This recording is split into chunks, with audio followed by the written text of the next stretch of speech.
जिस दल को उपचुनाव का को महत्वहीन मानना है उसको भी पूरी आजादी महत्वहीन मानो। कोई जोर जबरदस्ती थोड़ी ना लोकतंत्र में। हम सवाल इसलिए, आप नहीं लड़ रहे होते तो हम सवाल भी नहीं पूछते आपसे। लड़ रहे हो इसलिए मुझे गलतफहमी हुई कि आप भी चुनाव को महत्वपूर्ण मान रहे हो, तभी ना लड़ रहे हो, इसलिए गुस्ताखी कर बैठा के सवाल पूछ लिया।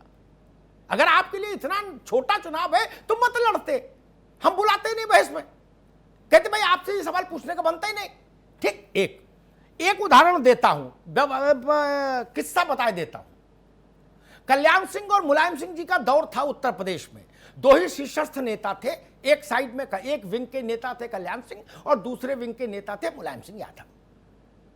मुलायम सिंह जी ने एक बार मैं मिलने गया तो उन्होंने हमसे इसे भाजपा और उनकी चर्चा चलने लगी, सपा की, फिर कल्याण सिंह जी और मुलायम सिंह जी के व्यक्तित्व की चर्चा मैंने की।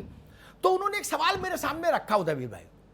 उन्होंने कहा अग्निहोत्री जी अच्छा ये बताओ, भाजपा के पोस्टर में 4-5 फोटो लगते हैं, वाजपेयी जी का, आडवाणी जी का, मुरली मनोहर जोशी का और कल्याण सिंह का, और कहीं कहीं कलराज मिश्रा का भी लग जाता है, राजनाथ जी का लग जाता है। बोले तब जीतते हैं उम्मीदवार। अब बोले हमारे पोस्टर में अकेले हमारा फोटो लगता है, तो किसके चेहरे पर वोट है बताओ। ठीक ना, यह उस व्यक्ति का मूल्य आकलन है उत्तर प्रदेश और भारत की राजनीति में जिसने 50-60 साल सक्रिय राजनीति की इस जमीन पर। ठीक है ना, इसलिए चेहरे का महत्व हमको भी मालूम है और जो राजनीति करते हैं उनको बहुत अच्छे से मालूम है। बसपा का को किसी एक आदमी से पूछ लो कि मायावती जी के चेहरे का कोई विकल्प है, नहीं बोल ही नहीं सकते। अखिलेश यादव के चेहरे का कोई विकल्प है क्या सपा में? नहीं बोल सकते। परिस्थितियां विकल्प बनाते भविष्य में, वो उस पर बहस नहीं कर रहा। क्या कांग्रेस में कोई ऐसा चेहरा है जो प्रियंका और राहुल गांधी और सोनिया गांधी को रिप्लेस कर दे? होता तो अब तक कब का रिप्लेस नहीं हो गया होता।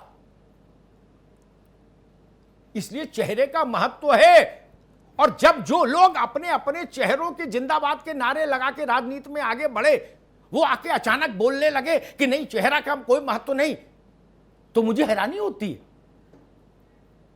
लोकतंत्र में मुद्दे और व्यक्तित्व दोनों कसौटी पर होते हैं, जनता की दोनों कसौटी पर होते हैं। बड़ा नेता किसको कहते हैं? जो चुनाव जिता पाए, वही बड़ा नेता है ना। और क्या कसौटी है लोकतंत्र में? इसके अलावा तो कोई कसौटी नहीं। जिसने जिता दिया वो बड़ा नेता, जो नहीं जिता पाया वो छोटा नेता। एनटी रामाराव क्यों बड़े नेता हुए? आंध्र में एमजीआर क्यों बड़े नेता हुए? जयललिता करुणानिधि बड़े नेता क्यों हुए? क्योंकि उनके चेहरे पर, उनके फोटो पर, उनकी आवाज पर लोग जीतते रहे, इसीलिए देश में बड़े नेता है। इसलिए आज ये सवाल लेकर आया। इसमें नाराजगी नहीं होनी चाहिए, और राजनीतिक कार्यकर्ताओं को तो वैसे भी नाराजगी नहीं होनी चाहिए भाई। उनके ही नेता का महत्व तो बता रहा हूं, ये मान के कि आपका नेता महत्वपूर्ण है इसलिए पूछ रहा हूं, तो इसमें प्रसन्नता की बात है, कॉम्प्लीमेंट है।